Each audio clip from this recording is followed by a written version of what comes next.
Hello. Today I'm going to teach you how to make stock. Stock is a relatively simple thing that you can make. It was certainly something most people would make with leftover scraps of turkey or chicken or any kind of meat in the Depression. There's also a use for vegetable trimmings. So for example, the ends of mushrooms that you might cut off that might be a little brown. Any celery that's starting to look ugly, I just throw into a plastic bag and put it in the freezer. And as time goes on, I sort of slowly accumulate a set of ingredients that I'll use in a stock. Things that I always save are things like onion peels, the ends of green onions, the carrot ends that you tend to cut off when you make a salad. All of those make for great things to put into a stock.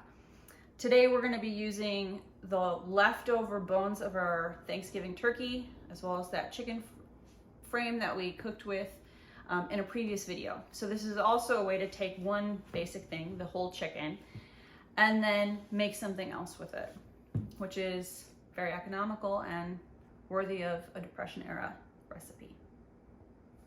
I've just put in this pot to make some turkey stock and chicken stock.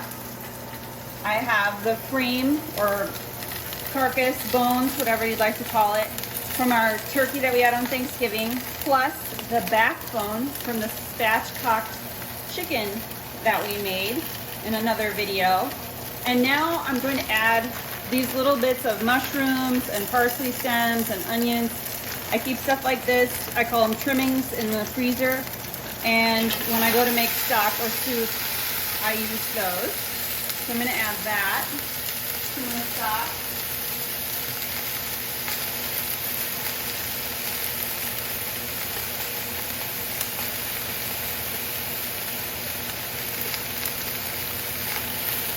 Thyme and a little parsley. I grow that outside on the porch. It is a cold weather plant, so it lasts all through the winter. I'm getting fancy, adding a bay leaf, part of a carrot, I guess, in chunks, and then water.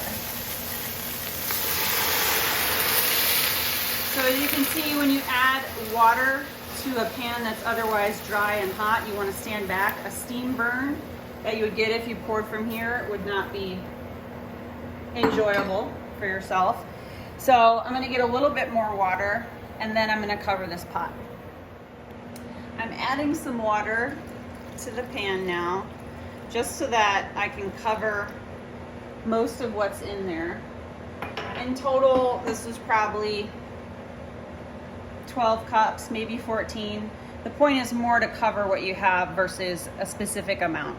So if I had fewer frames or bones to use, I would have used a smaller pot. You can make this with almost any size pot, actually.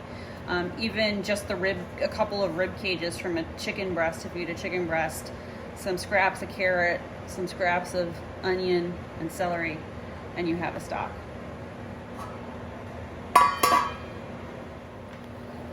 So with the lid on, the stock has come up to a boil, a full boil, quite quickly. Sometimes if you're being picky and you want a really clear looking liquid, what you can do is just take this, what we call foam, off from the edges. That's usually just a little bit of fat and maybe any blood that's cooked up. Nothing to be afraid of, but you can skim it off. This is a cooked turkey already, so we're not actually making much of that right now, but this is a good temperature for the stock to just sort of simmer at for a bit. I turned it down just a little bit. I'd like to see a few less bubbles. There we go. So I just watch the heat, but basically I'm going to walk away from this for about an hour.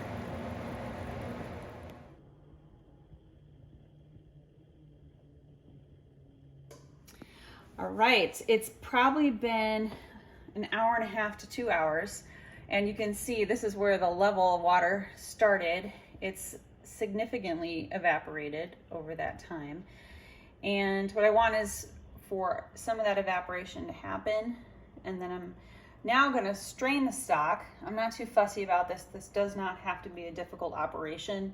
You could of course complicate this. You could clarify the broth with egg whites as some people do. We're not gonna do that. We're just gonna keep it simple. So now I'll take the bones out and then I'll strain it over the sink.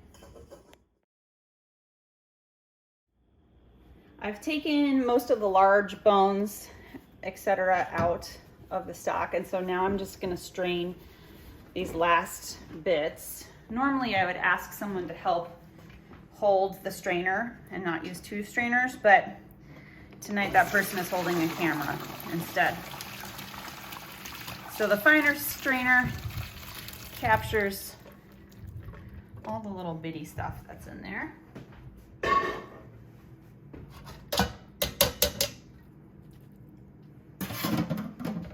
So you can see what's left is our stock, and that's probably, if I had to guess, I'd say about 8 cups of stock. But in our next video, we're going to show you how to make cream of mushroom soup with this stock.